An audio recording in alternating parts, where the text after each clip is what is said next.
The signal from nowhere, the Galactic Assembly, had stood for 12,000 years, a monument to order and predictability. Across 400 member species, every civilization followed the same path: discover faster than light travel, make contact, join the assembly, and settle into their designated role. The Vrin managed communications. The Kulthari built ships. The That's all handled medicine. Everyone had their place, determined by biology and affirmed by millennia of tradition. Then humanity sent a signal that shouldn't have existed, Ambassador. Kralonis of the Vrin communion stared at the data streaming across his neural interface, his sensory tendrils twitching with agitation. His species had perfected subspace communication 3,000 years before most assembly races had invented the wheel. They knew every frequency, every encryption method, every possible variation of FTL messaging. What flickered before him now violated fundamental principles. "This is impossible," he whispered, his translator rendering the words in flat, emotionless standard. "Run the analysis again." His assistant, a young Vrin named Tolmesh, rippled her tendrils in a gesture of confusion. "I have run it 47 times, Ambassador." The results remain constant. The signal originates from the Sol system, third planet. It uses a compression algorithm that reduces bandwidth requirements by 600% compared to our best methods. The quantum entanglement keys rotate faster than our equipment can track. And... She hesitated. "It appears to be a simple greeting." Kralonis felt something he hadn't experienced in decades. Genuine surprise. The Sol system harbored a pre-contact species called humans. They'd been observed for exactly 143 years. Ever since their first electromagnetic broadcasts had leaked into space, standard protocol required for technological benchmarks before first contact. Humans had achieved 3. They weren't supposed to develop FTL communication for another century at minimum. "Show me the message," he commanded. The translation appeared in his mind. "Hello? We've been listening. We'd like to talk." Simple.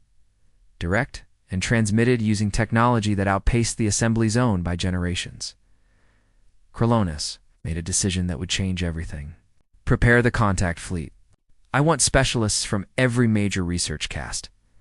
And tall single quotes mesh ... "Tell no one the details of this transmission. If the assembly discovers that a primitive species has exceeded our capabilities before even achieving FTL travel, there will be panic." 3 weeks later, the assembly contact fleet emerged at the edge of the Sol system. 15 ships representing 7 species, all crackling with curiosity and barely concealed anxiety. They'd maintained radio silence during the journey. But Kralonis could feel the tension radiating from every vessel. The humans had sent coordinates. A small blue-green planet, unremarkable except for the impossible amount of electromagnetic chatter surrounding it. And there, at the designated meeting point, beyond the orbit of their moon, floated a human ship. It was beautiful in a way that made Kralonis uncomfortable. Assembly vessels followed strict engineering principles refined over millennia. They were efficient, predictable, identical. The human ship looked like someone had taken those principles and asked, "But what if we made it better?" It was smaller than the smallest assembly scout ship, yet the power readings suggested reactor technology that shouldn't exist. The hull used materials the scanners couldn't properly identify, and it moved with a grace that suggested propulsion systems far beyond primitive chemical rockets. "They're hailing us," Tolmesh announced. Her tendrils nodded with anxiety. Audio and visual, view screen activated, and Kralona saw humans for the first time in real time. The woman who appeared looked young by the standards of her species' short lifespan. She had dark skin, bright eyes that seemed to absorb everything, and an expression that somehow conveyed both friendliness and fierce intelligence. "Ambassador Kralonis," she said, and her translator's pronunciation of his name was perfect. "I'm Dr. Sarah Chen, speaking on behalf of humanity. Thank you for coming. I know we've surprised you. We've surprised ourselves too, if I'm being honest." Kralonis activated his own visual feed, letting the human see his true form. "Dr. Chen, your transmission. Your ship. They should not exist. Please explain." Hera's face did something the translator identified as a smile. "That's fair. Here's the thing, Ambassador. You've been watching us for a long time. We know. We've known for about 60 years. And when we realized we were being observed by a galaxy full of species with faster-than-light travel, we faced a choice. We could wait to be contacted on your timeline, or we could skip ahead. Skip ahead, Kralonis repeated. You described the work of centuries as if it were a simple step.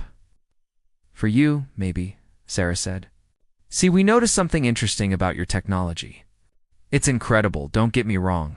But it's also ... stagnant. Every species in the assembly uses the same FTL coms, same reactor designs, the same everything. You perfected it all thousands of years ago, and then stopped asking questions. Kralonis felt his tendrils stiffen. Our technology is proven, refined, perfect. No, Sarah said gently. It's good enough. And that's not the same thing. Humans have this problem where good enough never satisfies us. We always want to know what's next. What's better? What's possible? So when we reverse engineered enough of your passive sensors to understand the basics of your tech, we didn't just copy it, we improved it. The simple confidence in her voice sent a chill through Kralonis' nervous system. You're claiming to have surpassed 12,000 years of assembly development in 6 decades? In some areas, yes, Sarah admitted.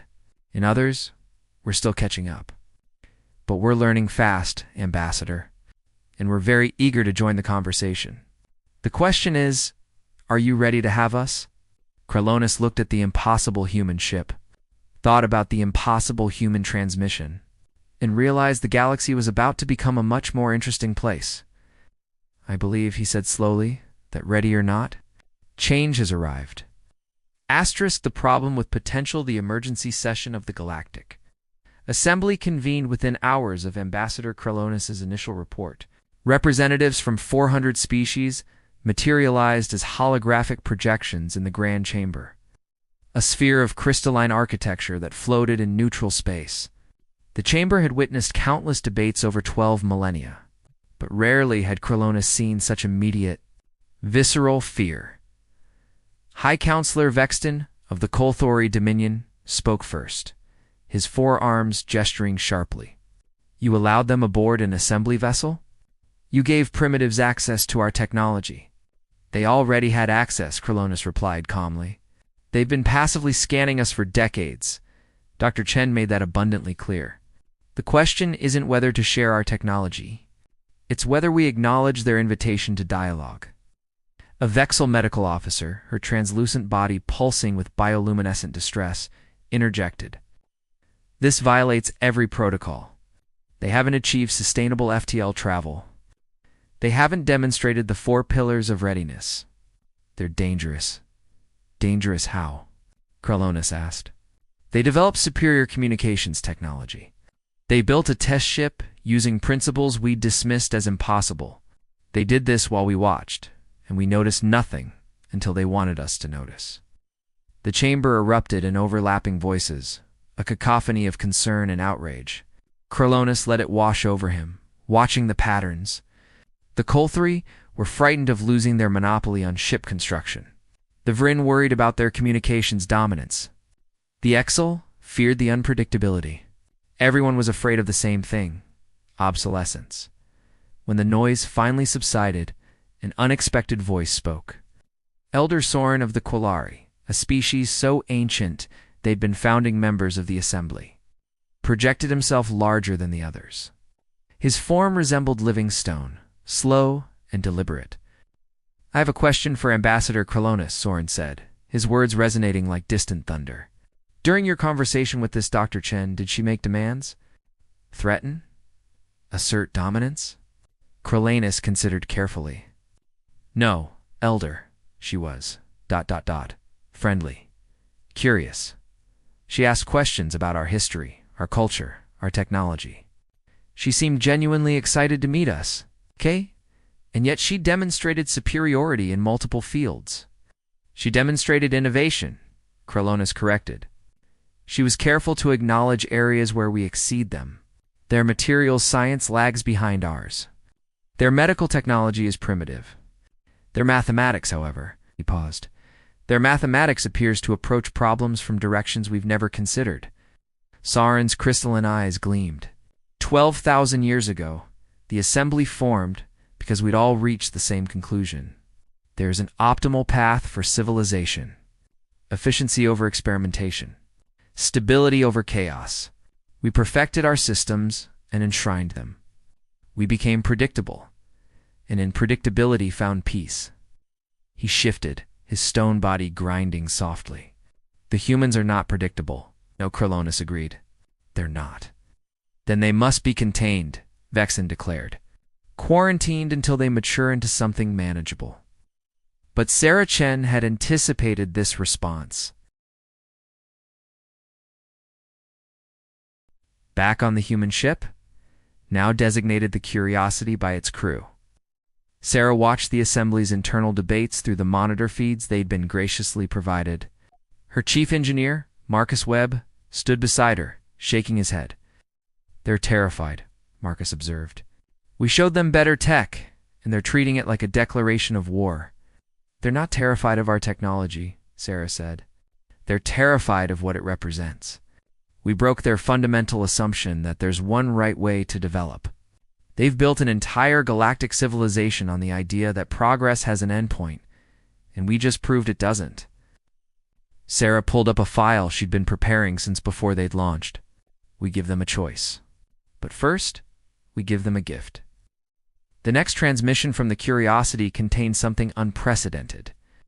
A complete technical breakdown of humanity's improved FTL communication system, every equation, every design specification, every manufacturing process. Sarah offered it freely to the entire assembly.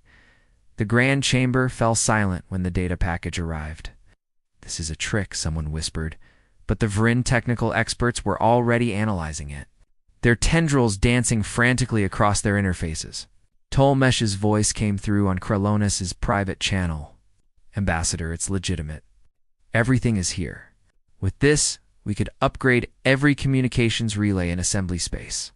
The efficiency gains would be ... transformative. Kralonis stared at the data. Why would they give this away?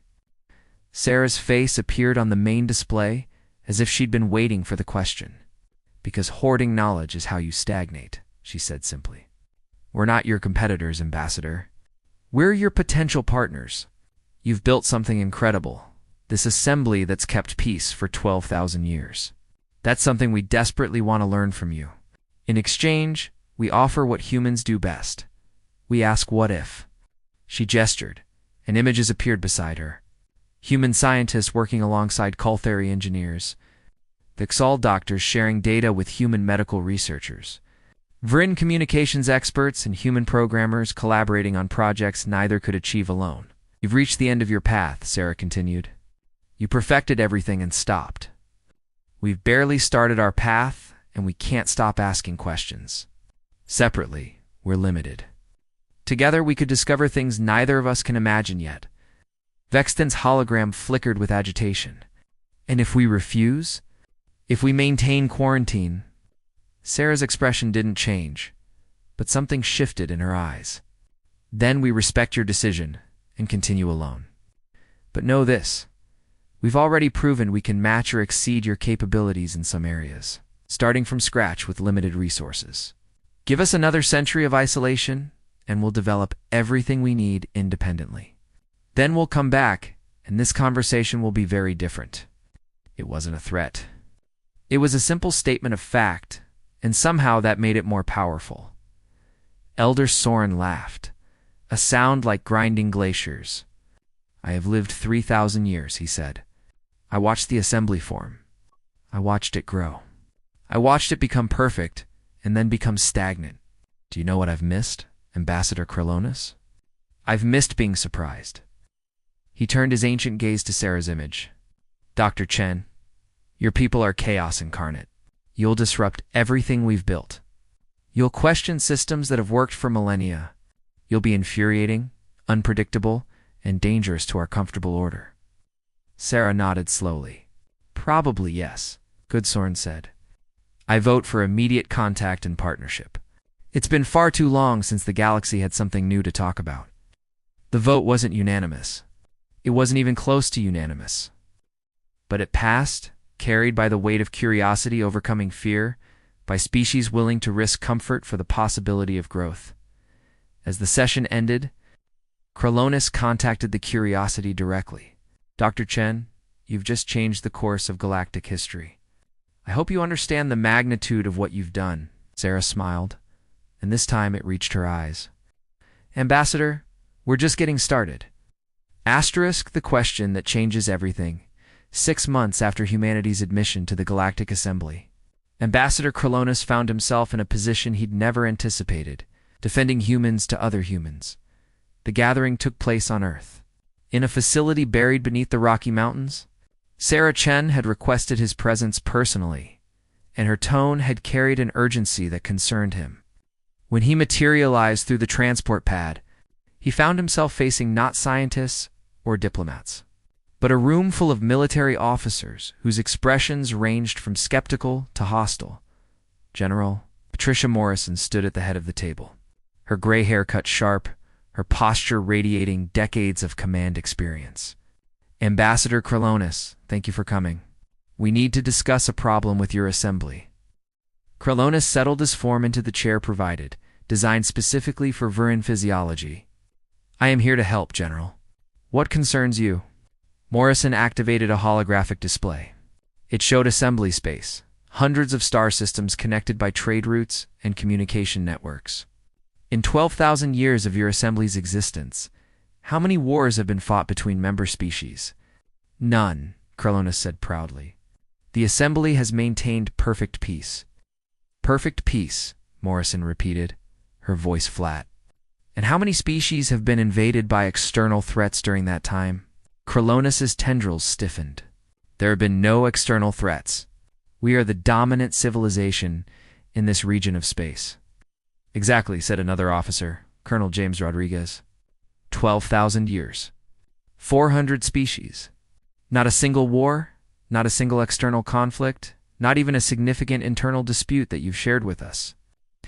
Ambassador, that's not peace. That's stagnation through isolation. Sarah stepped forward, her expression apologetic but determined. We've been analyzing the Assembly's historical records. Every species follows the same pattern. Develop technology, make contact, join the Assembly, and then, stop exploring. Stop expanding. Stop pushing boundaries. You've created a perfect static bubble of civilization. No, and you believe this is a flaw? Kralonis asked carefully. We believe it's a vulnerability, Morrison said. Ambassador, humanity has fought ourselves for our entire history. We've nearly destroyed our own planet multiple times. We've committed atrocities we're still trying to atone for. But we learned something through all that blood and struggle. Peace isn't the absence of conflict. It's the choice to resolve conflict without violence. You haven't chosen peace. You've just avoided anything that could create conflict in the first place. Kralonis felt something cold settle in his core. What are you suggesting? Sarah pulled up new data, and Kralonis recognized it immediately. Deep space sensor readings from the outer edges of Assembly territory. 3 weeks ago, our long-range detection systems picked up something yours missed. There's a mass moving toward Assembly space. Not natural. Not random. We estimate first contact in 18 months. The room fell silent as the implications settled. You're telling me, Kralonis said slowly, that after 12,000 years of peace, we face an external threat, and you discovered it before we did? Your sensor networks are optimized for efficiency and known threats, Sarah explained. You're not looking for the unknown because you stopped expecting it. Our systems are designed by a species that assumes something's always trying to kill us. Because for most of our history, something was. Morrison leaned forward. Here's our problem, Ambassador. We've seen the Assembly's military capabilities. You have defense fleets, security forces, protocols for responding to pirates and internal disputes. What you don't have is any experience with actual warfare against a peer adversary. You haven't fought a real war in 12,000 years. Your youngest species has more military experience than your oldest. And you believe you can help us, Kralonis said, understanding dawning. We believe we have to, Sarah said quietly. Because if we're right about what's coming, the assembly isn't ready. Your ships are well designed for their intended purposes, but they're not built for combat against an unknown enemy. Your tactics are theoretical. Your soldiers have never seen battle. You've optimized for peace so completely that you've forgotten how to defend it. Rodriguez activated another display, showing human military doctrine, General Fincy. Strategic planning systems developed over millennia of human conflict. We're not warmongers, Ambassador, but we're survivors. We've fought every kind of war imaginable. We've made every mistake possible and learned from most of them. That knowledge might be the difference between the assembly surviving or falling. Kralonis sat in silence, processing. Everything they said contradicted the fundamental principles of assembly philosophy. War was inefficient. Conflict was wasteful. Peace through predictability was the highest achievement of civilization. But they were right. What do you propose? He asked finally. Sarah's expression softened. A partnership. We help you prepare. We share our military experience, our tactical thinking, our paranoid tendency to plan for worst-case scenarios. In exchange, you help us understand assembly technology on a deeper level. We combine your advanced engineering with our strategic experience. The assembly will resist this, Kralonis warned. Many species will see it as humans trying to militarize our society, then convince them otherwise, Morrison said bluntly. Because in 18 months, something's coming. It might be peaceful. It might be explorers like you were with us. But if it's not, if it's hostile, the assembly needs to be ready for a kind of challenge it's never faced. Kralonis made a decision that surprised himself. I will bring this to the council. But I need something from you in return. Complete transparency. Every weapon system, every tactical doctrine, every strategic philosophy. If we're going to learn from humanity's violent history, we need to understand all of it, including the parts you're ashamed of. Sarah nodded solemnly. Agreed. The good, the bad, and the horrifying. All of it. 3 months later, the first Joint Assembly Human Defense Initiative began. It wasn't easy. CAW-3 engineers initially refused to design ships for combat efficiency. This all-medical staff struggled with the concept of triage under fire. Vrin communications officers found human tactical networks chaotic and inefficient. But slowly, things changed. A CAW-3 shipwright named Drelkin worked with human aerospace engineers and created a hybrid design that combined assembly materials science with human combat doctrine. The result was a ship that could outmaneuver anything in assembly space while maintaining the efficiency assembly species valued. A Vexel doctor named Shimara spent weeks with human combat medics, learning battlefield medicine. She returned to her people with protocols that horrified them at first. But she argued passionately, we've spent millennia perfecting medicine in controlled environments. Humans learn to save lives in the worst conditions imaginable. Both approaches have value. Even the Vrin adapted. Talmesh worked directly with human signals intelligence specialists and created a communications network that could function under active jamming and hostile interference. It's messy, she admitted to Kralonis. It's redundant and inefficient, but it works when everything else fails. When the approaching mass finally entered visual range, the assembly was as ready as it could be. The Joint Defense Fleet positioned itself at the border, a mixture of traditional assembly vessels and new hybrid designs.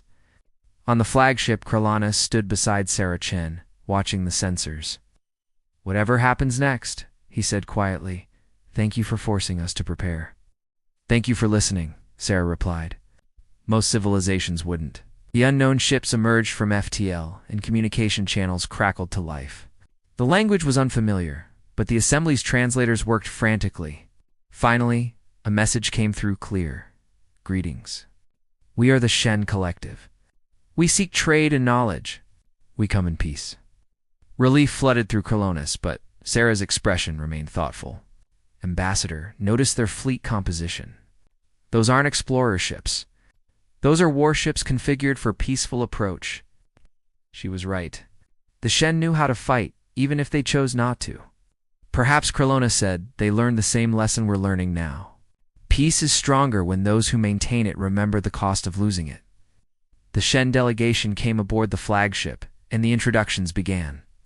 They were a warrior culture that had chosen diplomacy, curious about the assembly that had chosen peace from the beginning.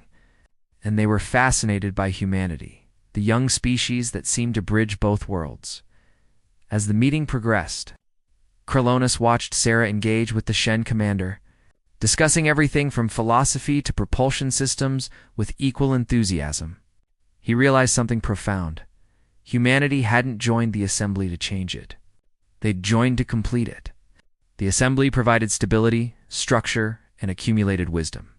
Humanity provided the question that civilization always needed. What comes next? Later, in a quiet moment, Elder Sorn contacted Kralonis privately. The humans terrified us, the ancient Quillari said. They still do. But they also saved us from our own complacency. That 80-month warning gave us time to remember who we could be. And who is that? Kralonis asked. Not perfect, Sorn said, but living, growing, dangerous, and creative, and unpredictable. Alive in a way we'd forgotten. The humans didn't bring chaos, Ambassador. They brought possibility. Kralonis looked out at the stars. At the assembly fleet protecting the civilization he'd served his entire life, and at the human ship Curiosity leading the exploration of new friendships with the Shen? Yes, he agreed. They brought possibility, and that changes everything. Story complete.